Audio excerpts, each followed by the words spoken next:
Hello বন্ধুরা, আশা করি তোমরা সকলে ভালো আছো এবং খুব ভালোভাবে অঙ্ক করছো। তো চলো আজকে আমরা যে প্রবলেমটি বা যে অঙ্কটি নিয়ে আলোচনা করব সেটি 2026 সালের মাধ্যমিক পরীক্ষায় এসেছে। এটিতে নাম্বার ছিল 2 নম্বর। এটি নেওয়া হয়েছে অংশীদারি কারবার থেকে। ঠিক আছে, তো প্রবলেমটি কি দেখা যাক। এ এবং বি যথাক্রমে 15,000 টাকা ও 45,000 টাকা, অর্থাৎ এ 15,000 টাকা এবং বি 45,000 টাকা দিয়ে একটি ব্যবসা শুরু করলো।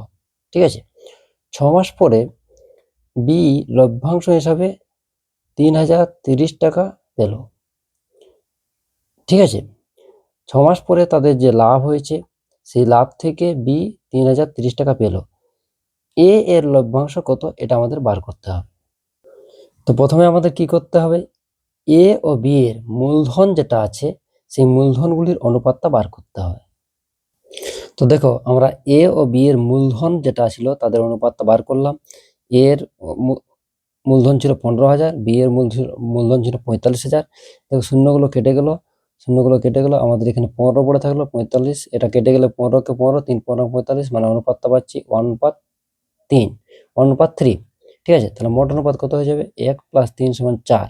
ঠিক আছে, এরপর আমরা ওই তাদের যে লাভটা হয়েছে সেটাকে আমরা ধরে নিচ্ছি তাদের X টাকা লাভ হয়েছে।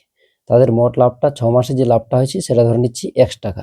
ঠিক আছে, তাহলে সেখান থেকে এ কত পাবে, বি কত পাবে, সেটা আমরা বার করব।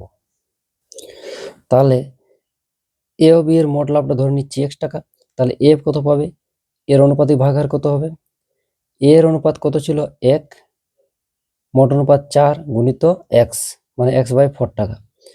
বি কত টাকা পাবে, বি এর অনুপাত কত ছিল 3 মোট অনুপাত মানে 4 গুণিত x, মানে হচ্ছে 3x/4 টাকা।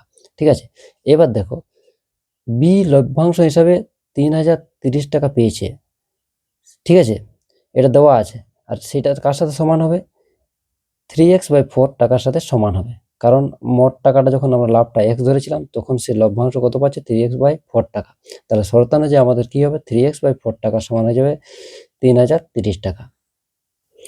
স্যার শর্তানুযায়ী 3x/4 সমান হচ্ছে 3,030 টাকা। এখান থেকে কাটাকাটি করলে এক্সট্রা পেয়ে যাব 3,030 গুণিত 4/3, মানে হয়ে যাচ্ছে, এটা 3 দিয়ে কাটলে হয়ে যাবে 1,010 টাকা গুণিত 4, মানে 1,010 গুণিত 4 মানে হচ্ছে 4,040 টাকা। তাহলে এক্স এর মান হচ্ছে 4,040 টাকা। ঠিক আছে, তাহলে আমরা এক্স এর মানটা পেয়ে যাচ্ছি কত, 4,040 টাকা। তাহলে মোট লাভ আমাদের কত পাচ্ছি, 4,040 টাকা, সেটাই আমরা এক্স ধরেছিলাম। ঠিক আছে, তাহলে এ কত পাবে, এর লভ্যাংশ কত হবে, এর অনুপাতিক ভাগাহার হচ্ছে 1/4 গুণিত এক্স। ঠিক আছে, মানে X/4 টাকা। তাহলে 1/4 গুণিত এক্স এর মান হচ্ছে 4,040 টাকা। তাহলে কাটাকাটি হয়ে গেলে এটা হয়ে যাবে আমাদের 1,010 টাকা। তাহলে এ পাবে 1,010 টাকা। এটাই আমাদের বার করতে বলেছিল। ঠিক আছে, এটাই হবে উত্তর।